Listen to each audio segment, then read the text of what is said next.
Fala, rapaziadinha, Basquete no ar, o podcast que te mostra os bastidores da bola em 365 graus. Eu sou o Lucas Lustosa e sempre feliz quando essa pessoa... Na verdade não, eu não posso diminuir quem tá do meu lado, porque com todo mundo eu sou feliz, mas contigo é diferente, pô, é diferente demais, Sabrina Gris. Prazer imenso. Prazer imenso. Caramba, Tá enxergando direitinho? Tô tentando. Olho lance. Olho no olho. Eu esqueci como é que eu tinha te chamado no vôlei, cara. Era a camisa... No vôlei não, cara. Era por conta dos foi anos. No Papa. Era no Papa. Foi no Papa. Mas era que a gente teve camisa 30 aí. Sete? Tinha um porquê. Não lembro. Agora eu tô tentando lembrar. Deixa pra você. Mas tem bastidores, basquete é bastidor, é isso também? Bastidor puro. Por quê, cara? Cara, nosso convidado tava vindo pra cá pra gravar com a gente. Ah. E aí, um caminhão explodiu Não, que isso, cara. na frente do carro do filho dele. Que isso, cara. Tu acredita? Tem coisas que só acontecem no basquete.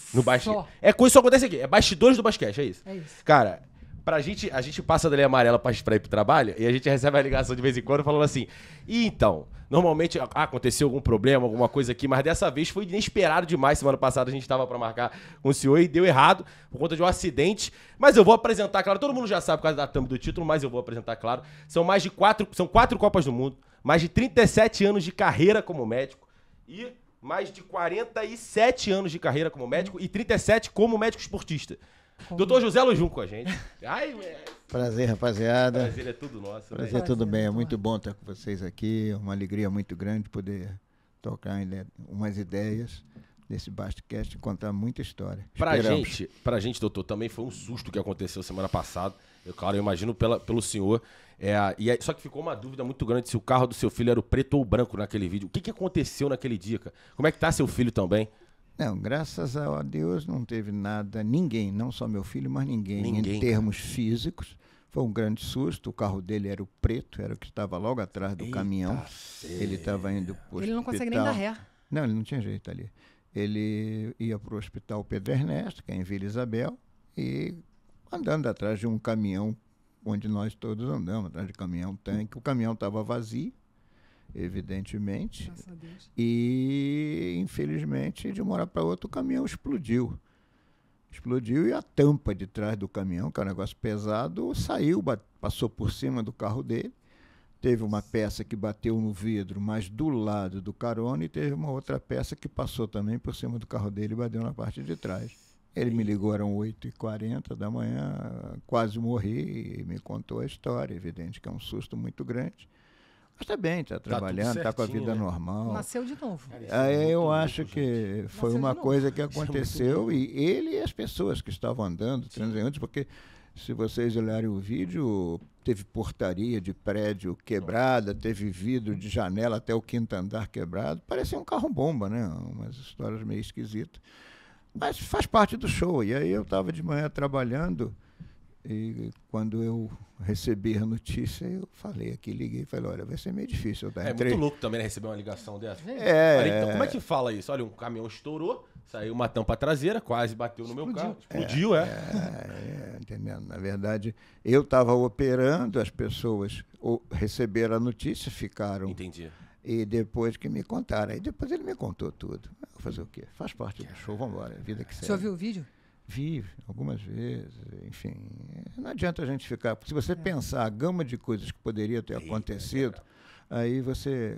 Nem dorme à noite. É, a vida. São coisas que acontecem. É só agradecer e continuar. Tocar para frente, saber que tem alguém que está olhando para você e toca a isso vida. aí. Vamos embora.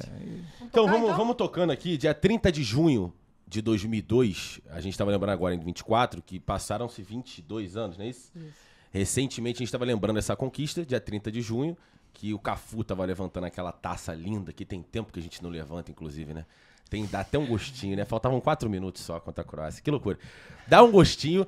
E o senhor tava naquela final, o senhor tava naquela Copa, claro. E a gente queria saber de você, mestre, qual é a memória mais marcante que você tem, talvez desse dia, assim, do título em si.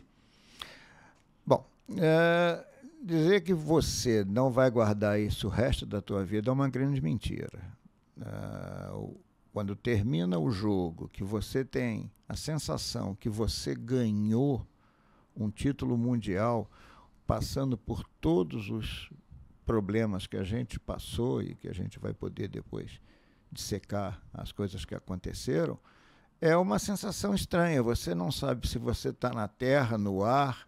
Você está entendendo? Você, na verdade, fica rodando igual um peru, fica correndo para o campo para lá e para cá. Comemorando, é isso? Comemorando. Enfim, foi um negócio espetacular. Com certeza, para mim, foi a minha maior sensação em termos de trabalho no desporto.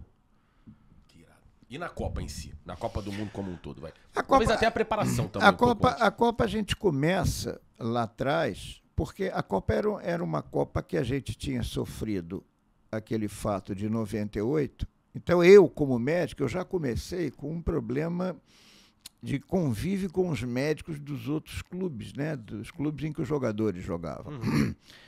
Ficou uma imagem de 98 que parecia que a coisa não tinha sido muito bem resolvida. Entendi.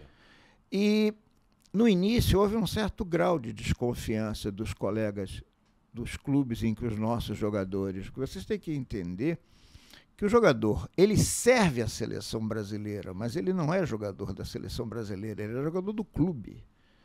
Quem paga, quem mantém esse jogador é o clube. Você tem que ter um certo relacionamento, principalmente com os médicos, as pessoas onde o jogador joga, porque é fundamental, porque ele tem a confiança.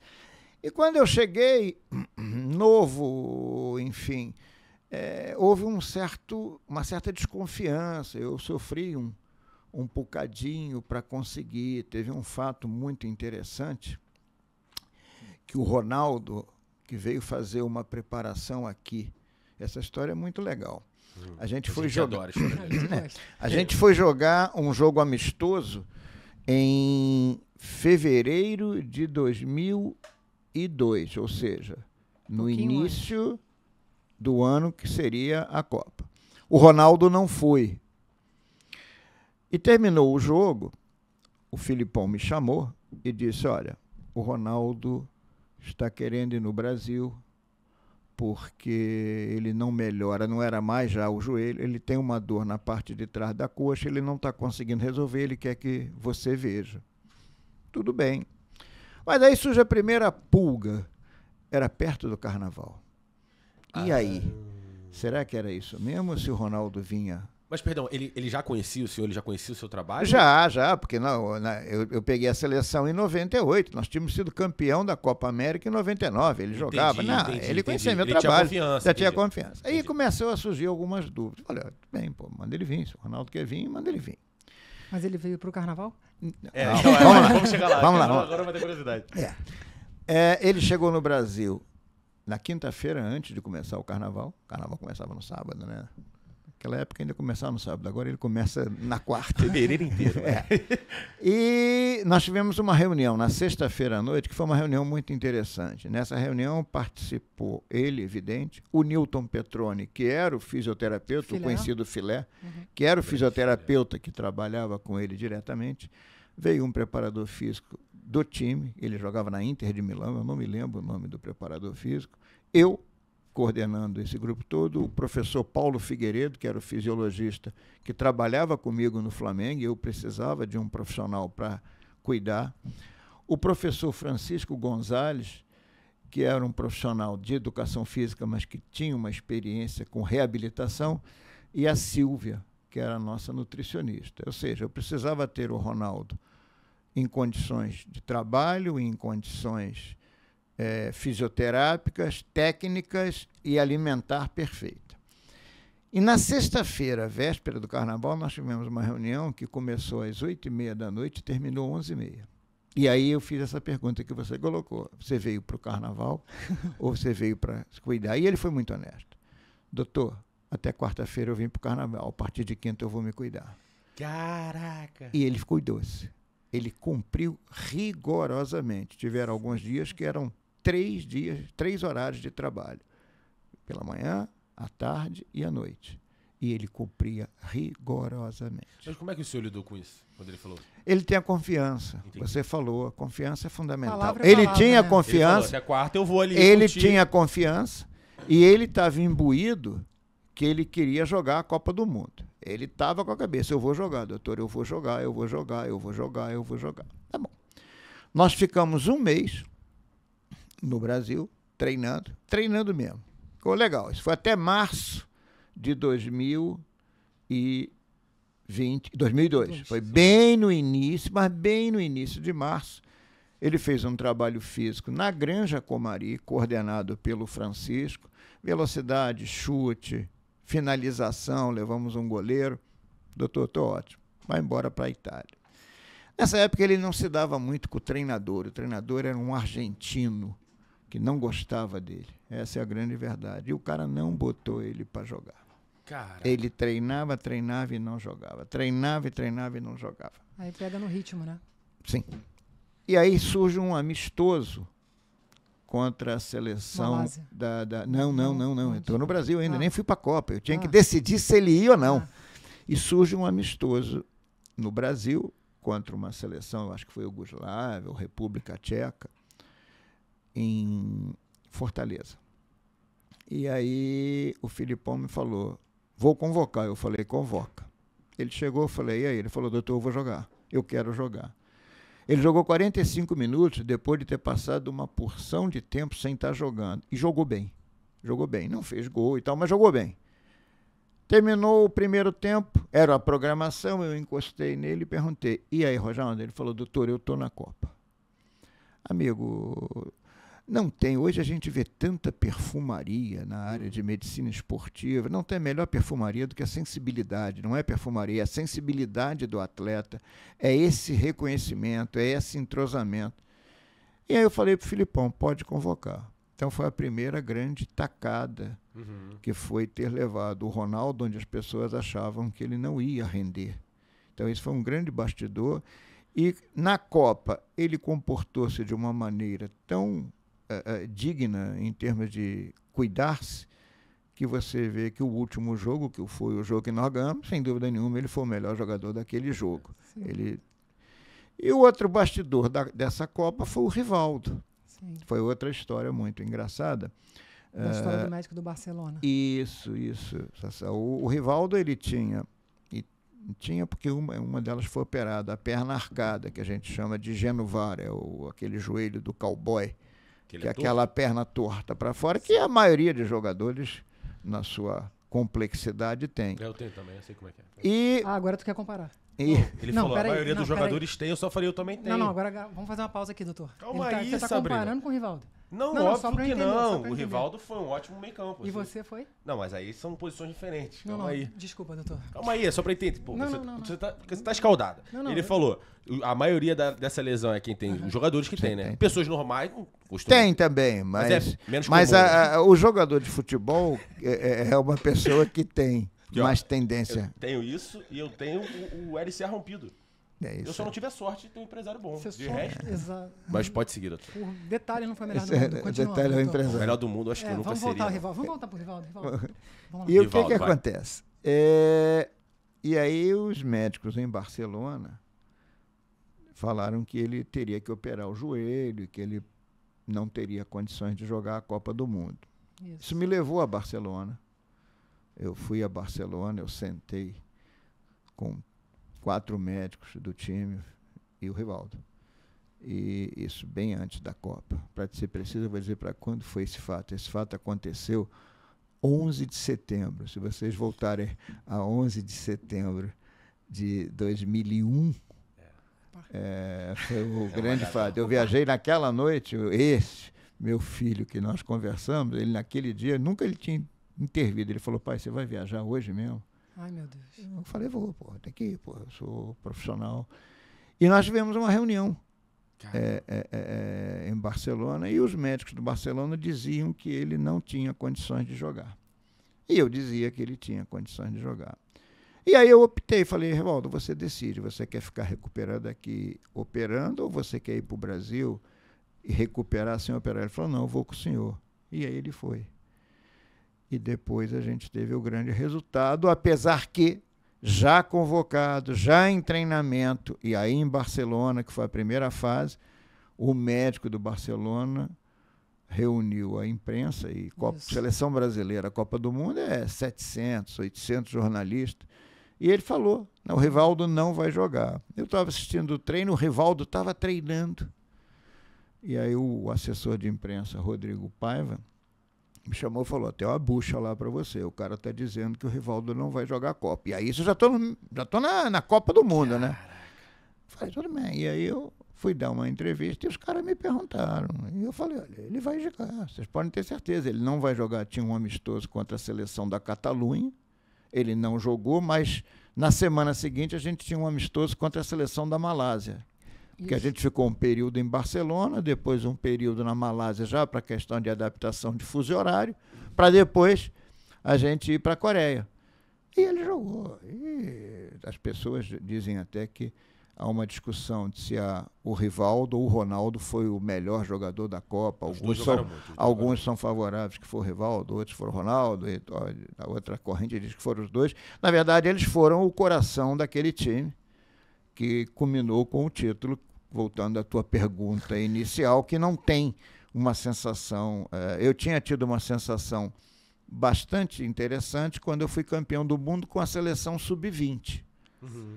Em 1985, o Brasil foi bicampeão do mundo com uma seleção sub-20. O Tafarel estava começando a vida, o Silas, o Miller... o Dida, lateral esquerdo, Tozin, João Antônio, era um time de garoto, nós fomos campeões do mundo. Também foi uma sensação ótima. Agora, evidentemente, você não vai fazer uma comparação de um campeão sub-20 com um campeão mundial, título máximo que você pode conseguir. E aí, voltando ao que você falou lá de trás, realiza o seu sonho. Quem entra para trabalhar em esporte, com vontade de trabalhar, o sonho é servir a seleção do seu país. E ser campeão, então, né? Aí fecha o circuito. Isso que eu estava falando, eu pensei muito. Acho que talvez Ronaldo e Rivaldo, para 2002, tenha sido muito parecido com Romário e Bebeto, né? Em relação à importância e o coração, como você falou. Sim, é o coração. Tem. Mas eu fiquei muito... Lucas, eu sou uma pessoa que eu não vi. Quer dizer, vi, mas eu não lembro, óbvio, né? Eu tinha 6, 7 anos. Como é que foi... Assim, como é que é ter a certeza? Porque... O senhor não tinha medo de dar errado? Talvez um risco desse colocasse a sua carreira em risco, alguma coisa do tipo assim? Lucas, quem está na chuva é para se molhar. É muito aquele negócio do olho no olho, né? Também, se eu ficar também, se eu não confiar no meu taco, se eu não confiar no taco das pessoas que vão militar com o atleta, tá? No caso, o fisioterapeuta o Luiz Rosan, o Paulo Paixão, o Darlan. E se eu não olhar no olho do sujeito e ver que ele vai... Porque a melhor coisa que tem é você trabalhar com esse tipo de atleta, sabia? Que as pessoas dizem, ele é nada, não sei o quê. Né? Mas não, pelo contrário. Ele, quando diz vai, você pode ter certeza que ele vai. Ele vai trabalhar, ele vai se dedicar. O Ronaldo sacrificou, ele mesmo dizia, pô, doutor, isso aqui é uma loucura. Mas era assim que a gente conseguia. As pessoas pouco viram e pouco souberam, mas praticamente a Copa do Mundo toda, daquela fase de 3 semanas antes de começar, e no próprio período de competição, ele acordava de manhã, às vezes só tinha treino de tarde, e ele trabalhava à parte. O Ronaldo? Ele trabalhava à parte. O Rivaldo trabalhava à parte. As pessoas estavam identificadas. Isso é o mais importante, né? Mas você não tem a dúvida. Esporte sem identificação, a coisa não anda. Aliás, a vida sem identificação, a coisa não anda. Eu fico imaginando você estar dentro de um vestiário com o Rivaldo, Nossa. Ronaldo. Isso para mim é muito louco. Eu tive a oportunidade, quando eu comecei na minha vida, ainda como estagiário, em 1978, eu estava estagiando, comecei estagiando no Vasco. Eu tive a oportunidade, primeiro, trabalhar com o Otto Glória, que aquele homem me ensinou, e ele olhava, era um garoto, ele dizia, moleque, você tem futuro. Ele falava isso para mim, entendeu? Eu trabalhei com o Mário Travaglini, que lá atrás, naquela época, um dia me chamou e disse, olha, eu vou te ensinar uma coisa. O dia que você der entrevista, não fica dando entrevista para cada um, não. Reúne todo mundo e fala uma vez só. Quer dizer, naquela época, ele já tinha noção de que era uma coletiva. Porque é difícil você falar a mesma coisa da primeira pessoa e falar para a quinta exatamente a mesma história. Pode mudar uma palavra e interpretar diferente. Não tenha dúvida. Ainda mais termo médico, né? E ele já naquela época me ensinava. E você trabalhar com pessoas como Leão, Mazzaropi, Orlando, Zé Mário, Zanata, Dirceu, Ilcinho, Roberto e Ramon. Eu comecei trabalhando assim. Eu era um estagiário, eu fui aprendendo quem era. Tinha um médico no Vasco, chamado José Carlos de Filipe, que eu vi esses jogadores, quando ele chegava no clube, ele ia 3 vezes por semana, os jogadores serviam um café para ele. Esses jogadores que eu estou citando os nomes.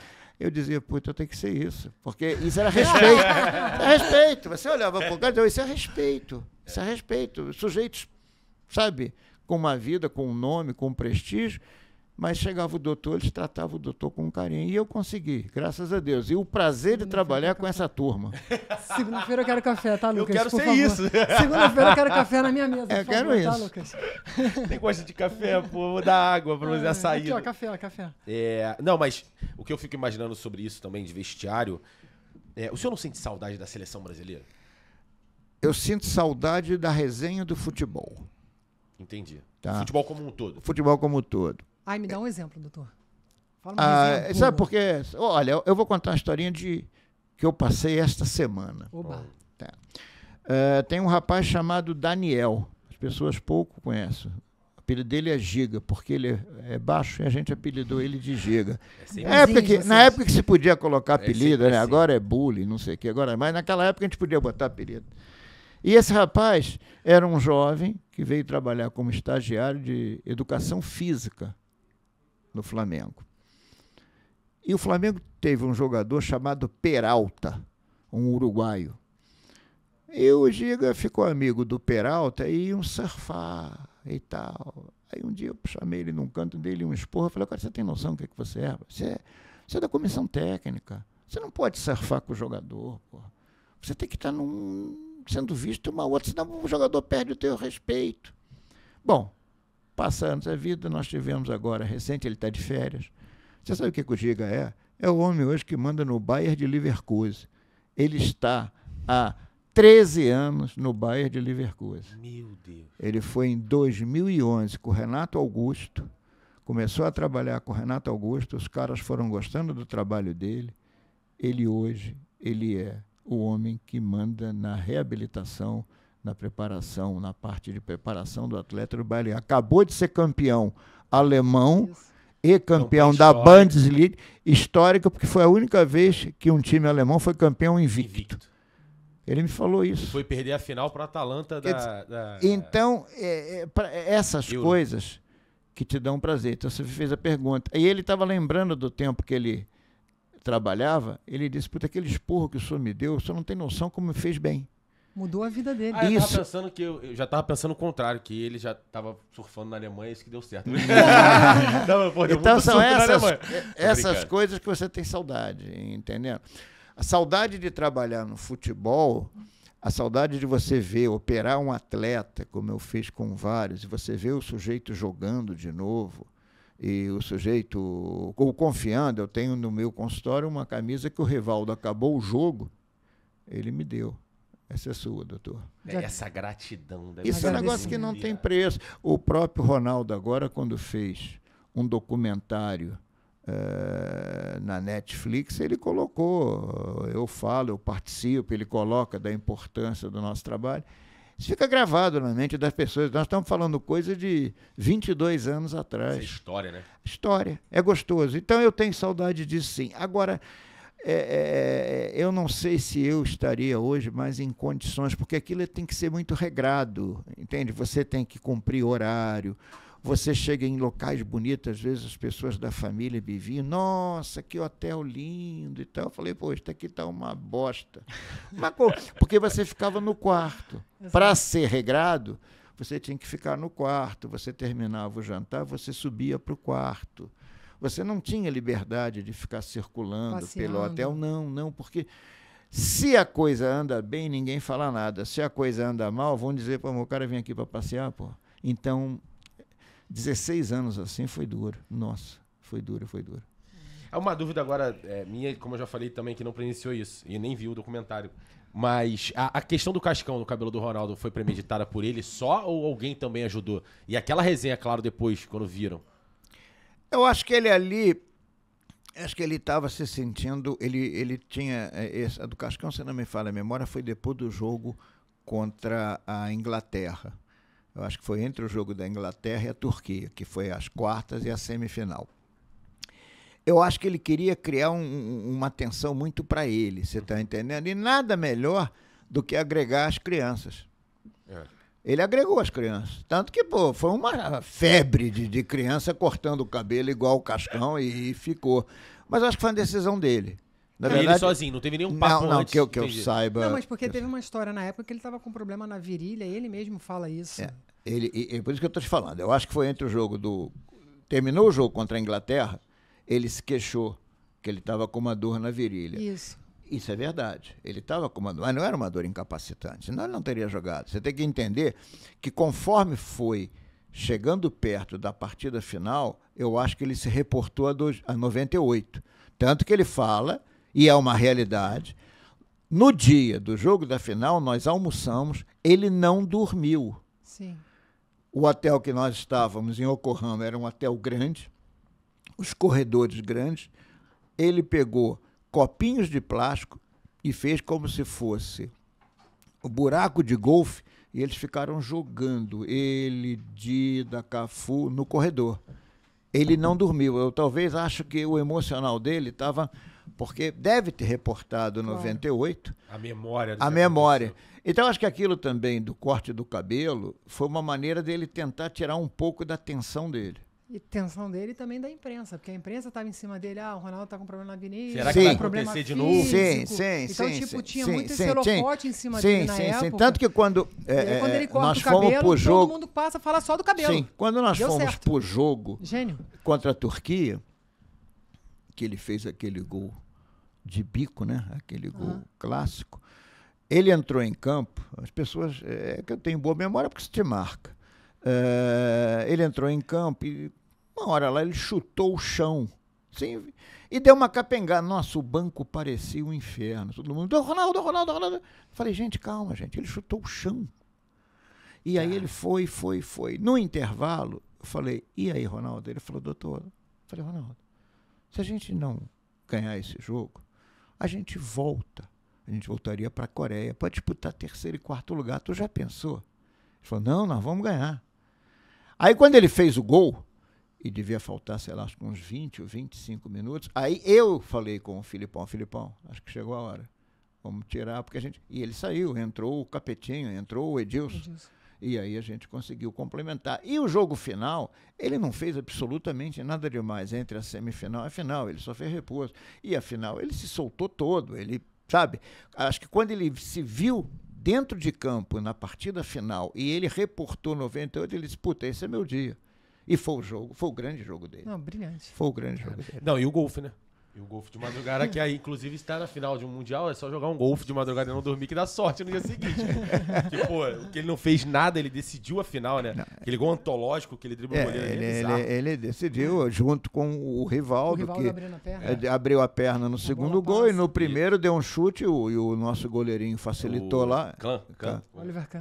Aí ele foi lá e meteu. E sobre, assim, só pra eu, Lucas, porque assim, é quase como uma conversa com uma pessoa que é muito sua fã. Eu sou muito fã do teu trabalho e, obviamente, muito fã da história do Brasil. Porque a minha geração, ela viu, né, um Brasil em 2006 que, pra mim, Lucas, foi a melhor em relação aos nomes que estavam lá, mas que não rendeu o que todo mundo esperava. E, enfim, depois não sei se vergonha é a palavra certa, mas a gente queria muito mais do que foi feito. E sim, vocês vivenciaram isso. Em 98 foi por muito pouco, se eu não me engano, e teve a questão da infiltração no joelho, essa situação. Queria que o senhor falasse um pouquinho disso, mesmo não estando lá, porque teve até a declaração, acho que do Cajurua, falando que teve xilocaína no joelho dele, enfim, teve... Eu acho que a gente, evidentemente, que primeiro a gente tem que respeitar, porque, infelizmente, o doutor Lídio Toledo já não está mais aqui. Claro. Então nós temos que respeitar o ser humano que está descansando e que fez um trabalho. Em momento algum, eu acho que teve coisas desse estilo. As mesmas dúvidas que você tem, eu também tinha na época. Quando eu cheguei na seleção, em setembro de 98. Tá? Esse fato estava recentíssimo. Nossa, quente demais. E aí eu fui começando a pegar as pessoas. A primeira pessoa que eu peguei para conversar foi o Roberto Carlos, que estava no quarto com ele. Sim. E aí eu falei, Roberto, o que aconteceu? Ele falou, doutor, a gente estava vendo televisão e, de repente, o Ronaldo começou a demonstrar algumas reações que eu não entendi. E o Roberto saiu e foi falar e encontrou o Edmundo. E falou, Edmundo, vai lá no quarto, que o Ronaldo está esquisito. Diz a história que quando o Edmundo entrou, o Ronaldo estava começando a fazer uma crise convulsiva. E no momento em que ele estava fazendo a crise convulsiva, o Edmundo foi chamar as pessoas, porque depois do almoço a tendência de cada um é ir para o seu quarto. E aí começou o atendimento médico. Foi dada uma medicação para ele relaxar, ele dormiu, e por volta de 5 horas da tarde, que é o horário mais ou menos, quando a gente vai jogar 9 horas, a gente faz um lanche, chega a chamar de lanche jantar, para que o sujeito tenha condições de poder jogar os 90 ou mais tempo de partida na final de uma Copa do Mundo, é mais de 90, 120, etc. E aí eles decidiram levar o Ronaldo para o hospital. E lá foi rastreado tudo. Eu tive no hospital, eu tive com os médicos que foram, porque aí começa o teu interesse, claro. Saber, eu preciso saber. E nada, absolutamente nada foi encontrado. Eu acho que nós tivemos um quadro puramente emocional, você está entendendo? E que isso levou a um quadro convulsivo. Aí começa uma série de histórias, não, porque eles ficam muito jogando videogame, não, porque ficam muito no computador, mas não tem nada, ninguém afirma absolutamente nada. O que ficou claro é que ele teve um quadro convulsivo, mas a etiologia, como a gente chama em medicina, qual foi a causa, ninguém descobriu. E os exames que foram feitos, todos estavam normais. Aí vem o segundo item. Será que poderia ter deixado ele do hospital? Aí que começa a surgir algumas dúvidas. Será que não teria sido melhor mantê-lo no hospital? Ou, os exames não deram nada? Eu estou falando do Ronaldo, gente. Eu estou falando de uma final de Copa do Mundo. Você vai assumir essa de deixar no hospital e dizer, não, ele não vai. Isso é muito difícil. No momento em que ele saiu do hospital, Lucas, companheiro, disse que ele foi chegando no estádio, já foi tirando a camisa, eu vou jogar, me dá minha roupa. Isso, ele queria jogar. Ele queria jogar. Aí veio a minha segunda pessoa que eu fui procurar, o Cafu. Se você fizer uma recordação, enfim, ver vídeo, você vai ver que com, acho que 10 ou 15 minutos do primeiro tempo, ele divide uma bola com o Barthez. Quase na entrada da área ele lançaram para ele foi, o Barthez saiu e os dois bateram de cabeça. E o Cafu dá um pique da lateral direita até o outro lado. E eu perguntei ao Cafu, por que você correu? Ele falou, doutor, achei que o Ronaldo tinha morrido. Então você veja como é que estava esse emocional nesse jogo de 98. Somado a isso, eu não estou dizendo que se não tivesse jogado a gente iria ganhar a Copa, porque tem coisas no dia que o Zidane estava jogando muito, tá entendendo? Ele jogou da mesma maneira que em 2006, tiveram coisas que não funcionaram, mas aquele jogo o Zidane jogou tudo, pô. Sim. O cara estava afim de jogar, ele jogava muito. Então, não existe, na minha opinião, uma regra geral sobre isso. Agora, quem é que você vai responsabilizar? É muito difícil. São decisões muito difíceis. Sim. É muito mole. Eu digo isso sempre. Quando eu trabalhava, era muito fácil você comentar de qualquer atitude, principalmente na minha área de saúde, sentadinho em casa, tá entendendo? De bermudinha, com a patroazinha, com a namorazinha do lado, tomando um black, tomando um amendoinzinho, dando um beijinho, e o cara lá dentro de campo sofrendo, porra. Vai lá para dentro e vê o que é o trabalho. Então, às vezes acontece muito isso hoje, acontece alguma coisa com o jogador, aí me ligam da mídia, não, o que você quer falar? Eu tenho que falar. Falar nada, eu não estou lá, porra. Não sabe qual é, né? Aqui eu tenho que respeitar quem está lá, independente se o cara é bom, se não é bom, eu tenho que respeitar. Então, eu acho que essa foi toda a situação. E em 2006, você falou uma coisa verdadeira. Talvez o time de 2006, tecnicamente, os nomes fosse o time. Mas aí eu acho que o clima teve uma série de problemas na época, principalmente na área de treinamento. A gente foi treinar e o sucesso que nós vimos de 2002, a Copa América de 2004, a Copa das Confederações de 2005, que metemos 4-1 na Argentina, os caras com todo mundo, Verón e tal. Então, quando chegou em 2006, talvez a turma entrou numa de uma euforia maior. E o clima que se criou no nosso local de treinamento também era isso. Eu achei que em 2006 eu ia ganhar essa Copa também. Eu achei, pô, com esse time. E o time começou a crescer. E naquele jogo contra a França, a gente deu uma esmorecida. Uma bola foi o suficiente para o cara tirar a gente do jogo. O que sempre julgaram do Meião do Roberto Carlos, não foi esse? Sim, a história do Meião. E se você fizer mais uma andadinha, 2010 a gente faz o melhor primeiro tempo de toda a Copa, foi o jogo contra a Holanda. Era para ter terminado 3-0. Ganhamos de 1-0. Era para estar ganho de 3-0. Nós tivemos... Porra, depois do segundo tempo deu um desastre. Teve o caso do Felipe Melo e depois o Felipe foi expulso. Então, na verdade, tem algumas coisas que acontecem que só mesmo você lá dentro, a mesma coisa foi o 7-1. Mas, rapidinho, antes do 7-1 sobre o 2010, uma dúvida muito minha, porque aí já entra um pouco na minha geração. Em 2010, Neymar e Ganso eram Neymar e Ganso já numa estrela muito grande. Eu lembro do dia da convocação do Dunga, que eles estavam assistindo juntos a coletiva, né? Ele, o Robinho também estava, que o Robinho foi, inclusive, pra Copa. E a expectativa era enorme. Os dois estavam jogando muita bola. O que eles fizeram no Santos Acreano foi bizarro. Parecia que eles já estavam convocados. Lá dentro, como é que era a expectativa dentro da seleção? Assim, enfim, é o Dunga que escolhe, claro. Sim. Mas eles eram talvez a estrela do Brasil naquele momento, junto com o Kaká, né? Ô, Lucas, essas coisas eu aprendi na minha vida com um massagista. Ele falou uma coisa para mim quando eu comecei. Eu não vou entrar no termo que ele me ensinou, que era um termo meio chulo, mas ele dizia o seguinte: departamento médico de futebol é igual a uma coisa que participa, mas não entra. Você imagina? Mais ou menos. Imagina uma coisa que participa, mas não entra. Ele diz: tem coisa que você não se mete. Então, eu nunca me envolvi em área técnica. Eu me envolvia quando tinha dependência médica. Mas as suas decisões, elas acabam gerando essas decisões. Mas entrando nessa parte técnica.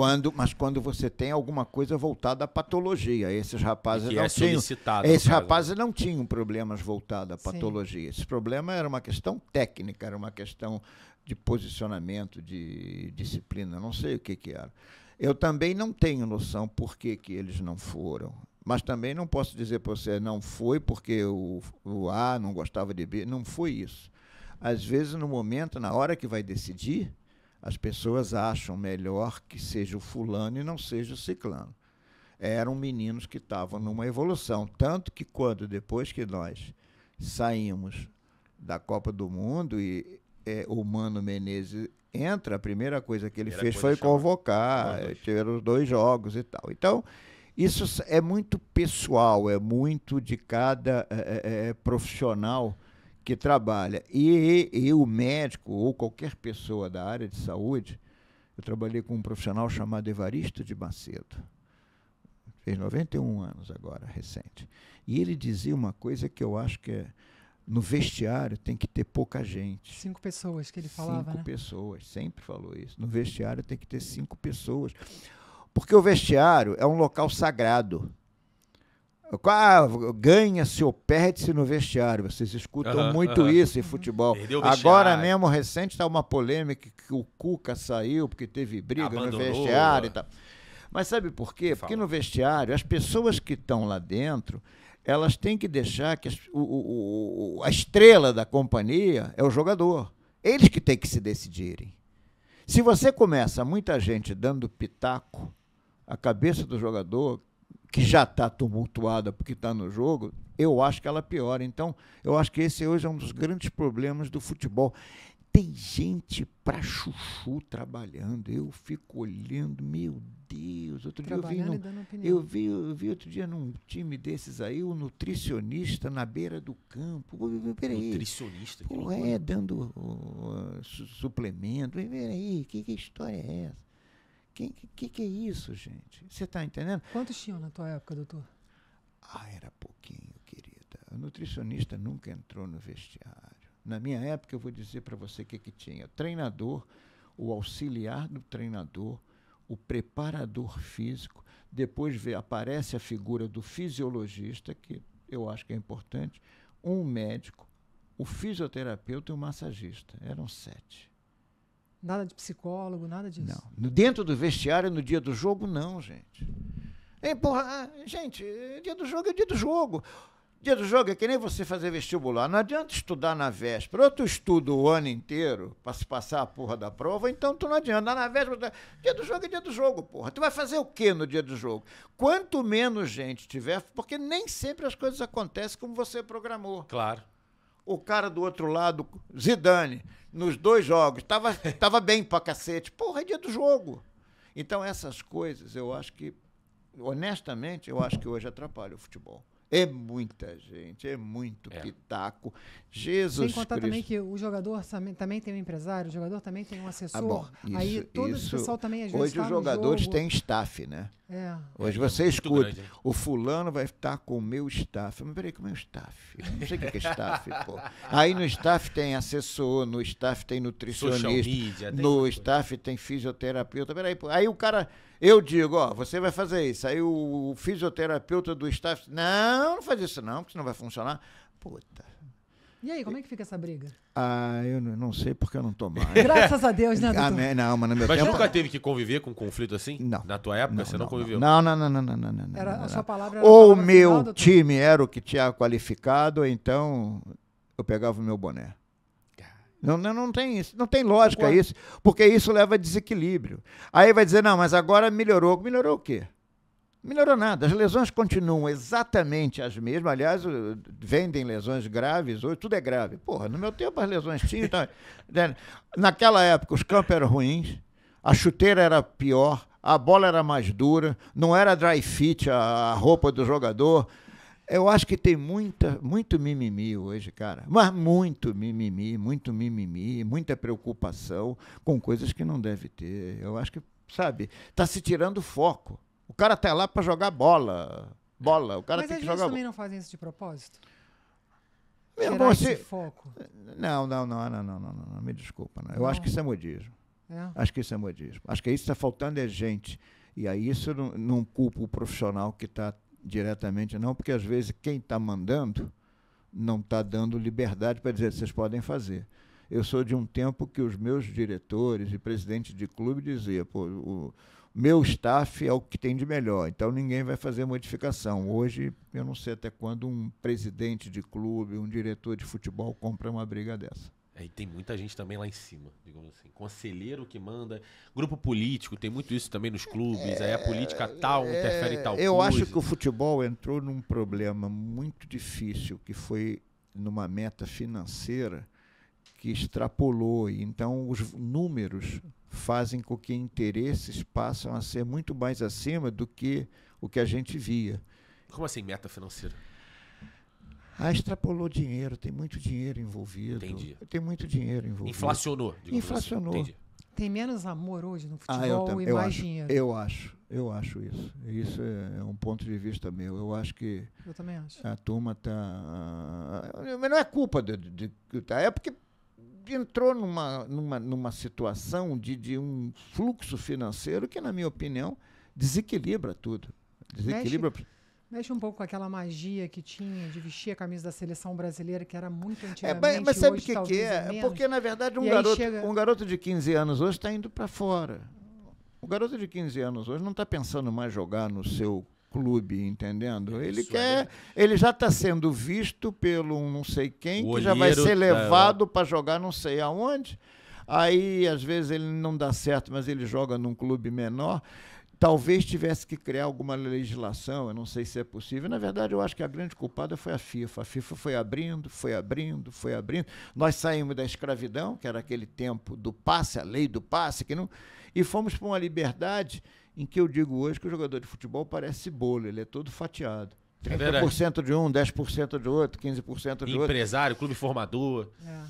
Entendendo? Eu acho que isso gerou uma inconstância. Eu estava conversando exatamente com esse rapaz, o Daniel, ele estava me dizendo que tem 4 jogadores do Bayer de Leverkusen que estão na seleção principal da Alemanha e que no Bayer de Leverkusen não tem staff. Esses garotos não têm staff, eles fazem um acompanhamento com o que o clube dá, entendeu? Não, porque eu faço a minha complementação. Mas peraí, então o trabalho que está sendo feito no clube está errado. Se eu tenho que fazer minha complementação fora. Não, porque eu tenho o meu fisioterapeuta. Então tá errado, porra. Não acredita, não tem confiança no potencial que tá lá. Aí, você falou a palavra certa. Como é que nós conseguimos ganhar 2002? Confiança. Como é que o cara vai ter confiança quando eu disser, não, você tem que fazer isso? Aí, não faz isso não, que é melhor, não sei o quê. Aí a cabeça do cara fica um trevo, entendendo? Fica um trevo. É isso que o senhor estava falando, que o doutor estava falando. É muita gente para dar opinião. E tá faltando alguém que diga, não, aqui vai ser assim. Por isso que eu te digo, tem saudade da resenha. O Raiz, então, é o Raiz. A saudade do Raiz, do que rolava. O Lucas, mais uma vez, levando para um lado da minha geração, eu imagino que a cabeça da galera que começa a jogar bola, que também é bem mais humilde, parte médica, obviamente não tem que opinar em nada, mas é muito sobre financeiro, é muito sobre dinheiro. E querendo ou não, hoje, tirando o Flamengo e Palmeiras talvez no Brasil, ir para a Europa para jogar num clube médio, ou um clube pequeno da Europa, você tem a possibilidade de ganhar milhões de dinheiro que você não ganharia aqui. Sim. Isso faz muita diferença. Eu, querendo ou não, eu penso por um pensamento. Se eu fosse jogador de futebol com 16 anos, querendo ou não, eu iria. Até porque o futebol brasileiro, ele te ama e ele pode te odiar muito rápido. Sim. Ainda mais você sendo um garoto. Então, eu, Lucas, tenho 17 anos, sou formado aqui no Vasco, sei lá, joguei. E aí, apareceu o Bayer Leverkusen, nem tanto tá bem agora, o Zenit da Rússia. Chegou pra mim, que é um clube que é ali da prateleira média pra baixa, talvez. É grande na Rússia, mas é médio pra baixo na Europa. Pra me oferecer 2 milhões por mês. Gente, como é que eu vou negar? Aí você tem que entender uma coisa, o que há de volume de meninos e meninas indo embora, principalmente para os Estados Unidos, praticar esporte para receber bolsa na faculdade é um negócio absurdo. Hoje tem empresa, inclusive, que faz isso. Sim, rastreia, prepara para fazer o menino para ir para lá. Eu acho que é uma mudança talvez social, não é nem só no futebol, sabe? É uma mudança social mesmo, política global, digamos assim. E tem um outro ponto o dinheiro, também. né? E tem outro ponto também. Esse jogador, ele é a base da família toda. Exatamente. Ele é a esperança da família. Com 15 família anos, toda, o moleque já tem que ganhar para a família para toda. sustentar a família inteira. O feminino está caminhando para a mesma linha. O feminino já? Já. E essa Copa do Mundo aqui, 27, vai fazer o feminino... É verdade. Vai acender aqui no Brasil, muito, né? aqui no Brasil vai acender muito. Voltando rapidinho para a Copa de 14, que aí é a minha dúvida, né? Copa de 14, enfim, aí já talvez essa eu posso dizer que foi a maior, né? A vergonha da história, e é a maior vergonha da história. Acho que era o Maracanaço antes, e aí se tornou 7-1. Mas vamos um pouco antes da desgraça acontecer. Como é que era talvez a expectativa física dos jogadores que estavam lá, imagino eu? O Neymar era talvez o nosso Ronaldo naquela época, mas não tinha um Rivaldo do lado dele, não tinha ninguém ali talvez com uma grande capacidade, aí falando da parte técnica no caso. E como é que foi ser uma Copa no Brasil? A expectativa era também talvez igual a de 2006, vamos ganhar porque a gente está no Brasil e é o Brasil o país do futebol? Não, eu acho que essa expectativa não tinha realidade, eles sabiam. Eu acho que a Copa de 14, ela começa com um histórico que a gente tem a influência muito de 2013. A Copa das Confederações de 2013, nós fizemos uma Copa das Confederações muito boa. Ganhamos muito bem da Principalmente Espanha, o jogo da Espanha, do 3-0 no Maracanã. Então aquilo deu uma levantada. Mas por incrível que pareça, algumas peças que funcionaram bem em 13 não funcionaram em 14. E evidentemente que o treinador tem uma cabeça de formatação. Pô, esse é meu time, esses são os caras que estão jogando, eu vou. Aí vem o segundo item, que para mim foi muito chato, que foi a fratura do Neymar. Aquilo atrapalhou, na minha opinião, porque ele era o cara que se desafogava e ele estava vivendo um momento muito bom. Aquela entrada que foi maldosa, extremamente maldosa, aquele cara deveria ter levado um cartão vermelho e ter sido suspenso. Penso, não é que a gente não fosse perder, porque aquele dia a Alemanha também, ela fazia qualquer coisa, mas não ia ser de 7. Talvez a gente perdesse de 2-1, de 3-0, mas não de 7. Aquele dia a Alemanha, amigo, tudo dava certo. E a gente estava sem os dois principais, porque o Neymar, obviamente, era o principal, e o Thiago Silva, que tinha sido suspenso. Então, aquilo desequilibrou. Mas por que o Filipão botou o Dante? O Dante jogava com aqueles caras, porra. O Dante jogava no Bayern de Munique. Porra, tem que botar o cara, pô. O cara que tá acostumado a jogar. Não tinha sobrado uma vaga porque o Thiago não jogou, ele botou. Eu Agora, acho que julgaram mais o Luiz Fernando na volância e o Bernard no ataque. No lugar do Neymar, pegou o Bernard no ataque e botou no 3 atacantes. mas aí vem o outro lado, porra. Ele vai jogar no Mineirão. O Bernard era ídolo do Luiz Atlético. Gustavo, perdão. Obrigado, Era do obrigado, Atlético, obrigado. era do Atlético, era o líder do Atlético Mineiro. Luiz Gustavo jogou o tempo todo, jogador que jogou na Alemanha o tempo todo. Eu acho que você não estou defendendo, não. Sim, eu só sim, estou sim. dizendo a linha de raciocínio. É porque falar agora depois da vergonha também é fácil, né? A Mas linha- antes eu concordo. A linha de raciocínio, entendendo? Pô, o Bernard era o cara que, porra, ia jogar em Minas. Era a válvula de escape do Atlético. Porra, vou jogar. O Luiz Gustavo, jogador que jogou o tempo todo na Europa, Alemanha. O Fernandinho. Dante, jogador na Alemanha. Fernandinho, jogador que estava muito bem no Manchester City. Pô, cara, os caras, era um dia que os caras estavam privilegiados, que eles faziam qualquer coisa, aquela porra entrava de... Tu abaixava a cabeça, era gol da Alemanha. Eu acho que foi muito também Até virou psicológico meme, né? também. Gol da Alemanha. Gol da Alemanha. É, Olha eles de novo. então, na verdade, você não tem uma explicação. São coisas que acontecem no futebol. Eles outro dia levaram uma varietada também. Eles perderam num jogo aí na Europa.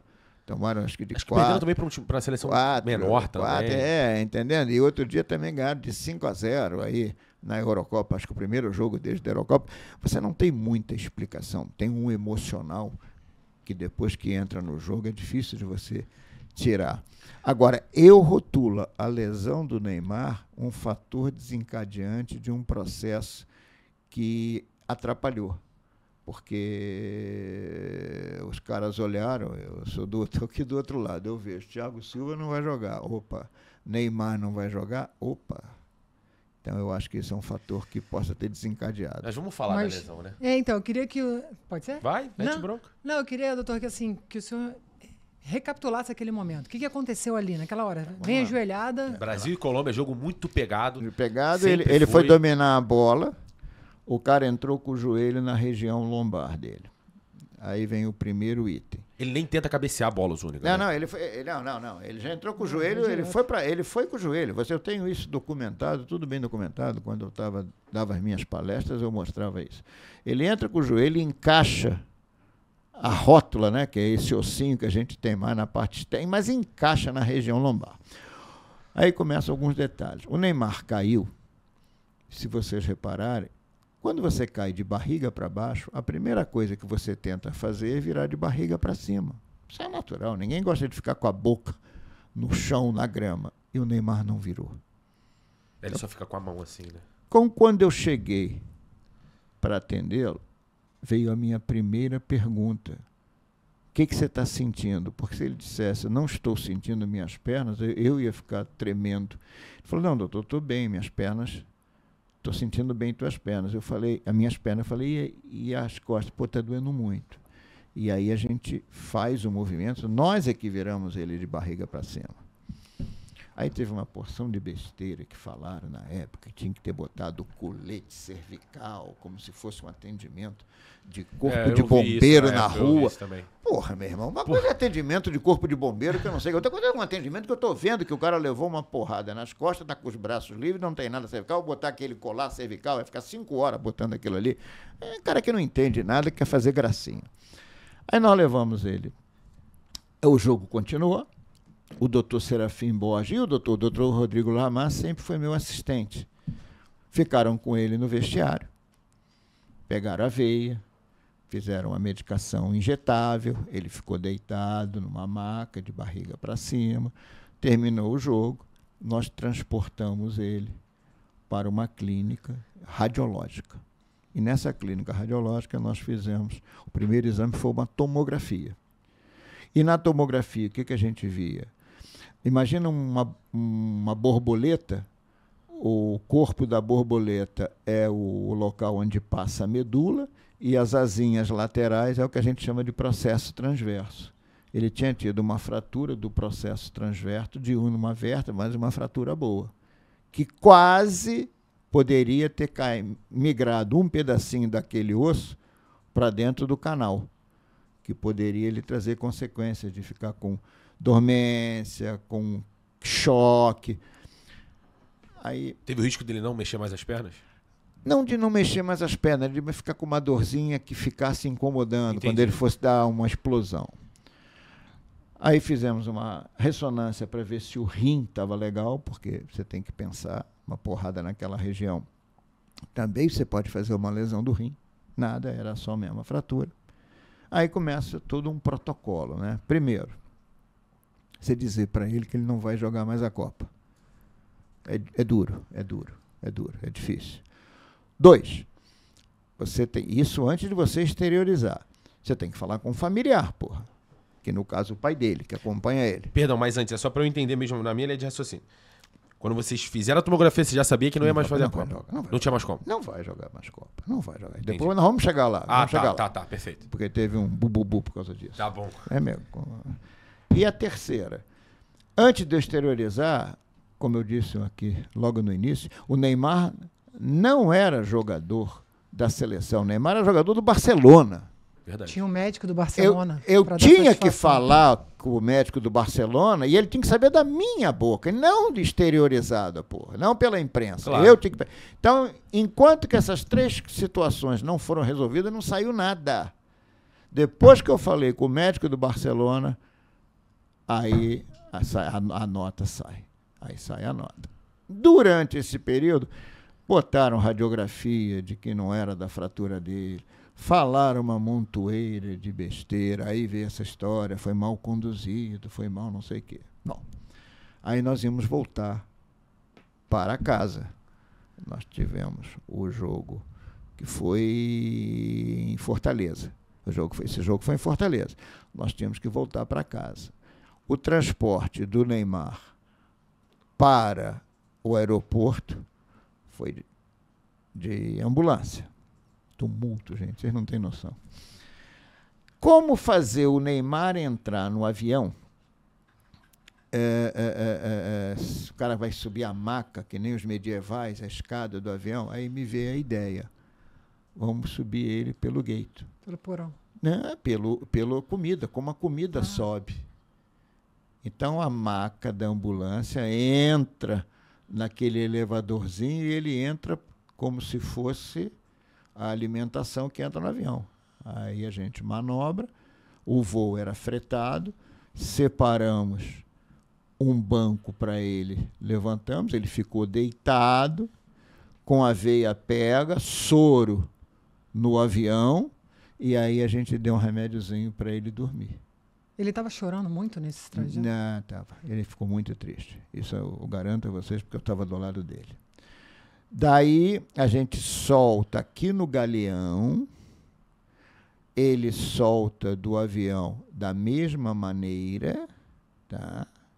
E vai para uma ambulância, eu vou com ele, o pai dele aí já estava com a gente, que foi outra coisa que disseram, absurdo, o pai dele dormiu na concentração, porra! Porra, vou dormir eu. É o pai do cara, porra. Pai do cara, porra. O pai do cara. O filho perdeu a... No pior momento da vida dele, no mínimo, é o pai dele tá junto. Porra, Né? o pai dele dormiu lá, porque era uma bulha, uma fofocaiada. Aí subimos, ele ficou conosco. Aí eu já coloquei a cinta lombar, que é uma da maneira de você tratar. Quando, parecia que o Papai do Céu me abençoou, quando nós fizemos a reforma da granja, eu participei ativamente disso, eu falei, tem que ter um elevador. Parecia que eu estava adivinhando. Foi quando a reforma? A reforma foi antes da Copa de 14. Entendi. Então, nós fizemos um elevador. Aí chegamos na granja, aí ele já estava melhor, sentou numa cadeira de roda, subiu, foi para o quarto dele, aí leva a alimentação no quarto, ficou todos aqueles cuidados que você tem que ter. Ele ficou deitado. No dia seguinte, a família providenciou um helicóptero, que é esses helicópteros CTI, né, que tem helicóptero e avião, e ele foi embora para Santos. E aí surgiu uma grande bulha, que foi muito interessante. A gente estava no dia seguinte, isso foi na sexta, no sábado ele viajou para Santos, domingo no coletivo, o Felipão estava dando um treinamento coletivo. Porra, eu olhei meu telefone, mas número, telefone tocando. Telefone de pessoal da mídia naquela época era 5757, o final, 3535. Eu digo, não, que isso aí é mídia. Até que um cara da mídia que eu tinha o telefone com o nome dele me ligou. Aí era um cara confiável. E ele me falou, doutor, o senhor já viu o que saiu no Faustão? Eu falei, não. Teve um médico em Santos que disse no Faustão que se der uma injeção, ele não joga o jogo da Alemanha, mas ele joga a final. Puta, o cara me jogou contra 220 milhões de brasileiros, né? Porra, eu digo, o cara tá fora da Copa, o sujeito fala um negócio desse. Aí eu virei pro Rodrigo Paulo e falei, Rodrigo, porra, nós temos que responder esta porra, senão eu vou ficar mal. E temos que responder aonde? No programa que o cara falou, porque aí vocês que são de mídia sabem disso, claro. No mesmo programa. Aí busca daqui, pede autorização à diretoria, evidente que essas coisas você não toma atitude sozinho. E eu entrei ao vivo no Faustão. E aí a gente acabou com o negócio e morreu o assunto. Ele voltou, o Neymar voltou, nós perdemos para a Alemanha e fomos jogar a terceiro e quarto lugar no sábado. Ele voltou, ele me pediu, eu falei, você pode ficar, você não encosta na bola.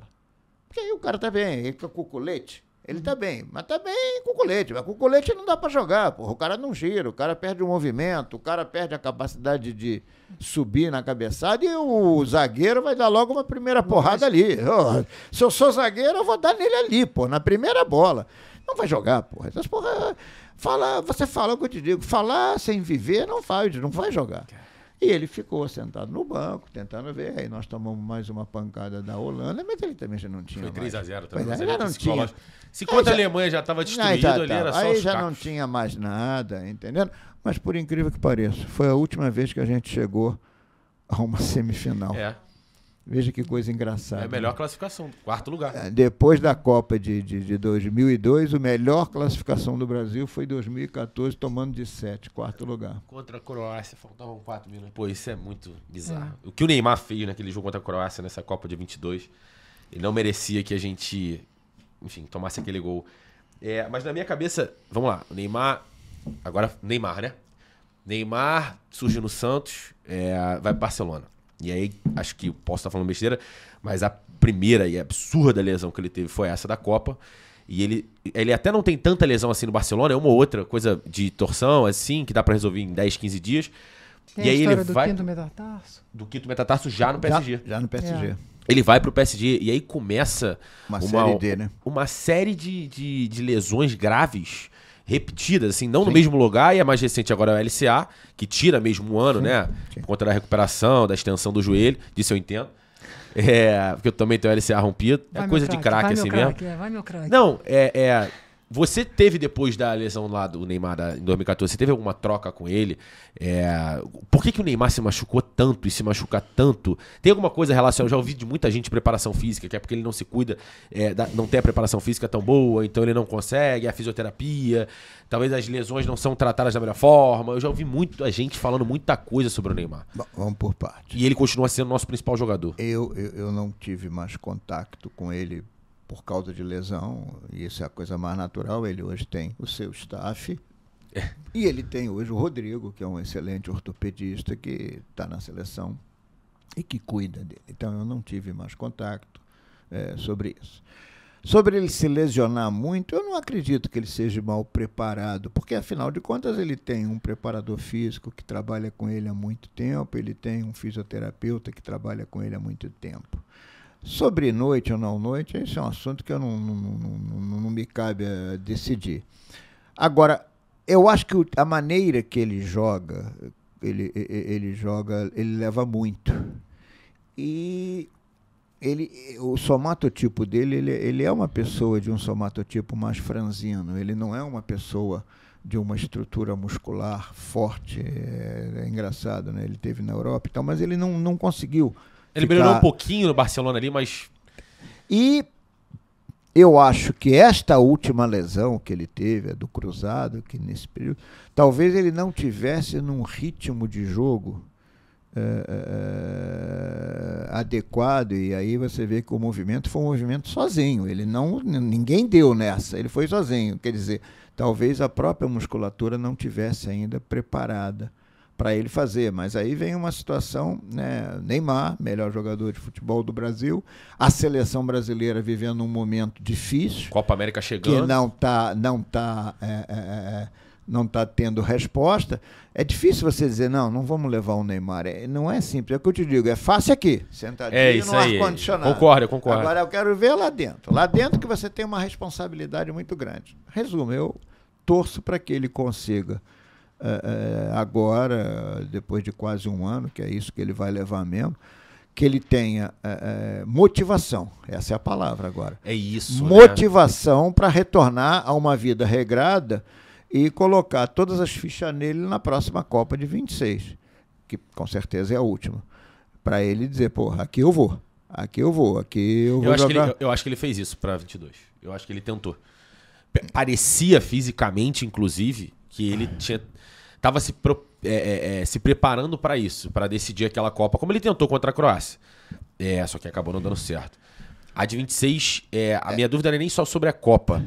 O Neymar foi para um futebol que é muito menos, como que eu posso dizer?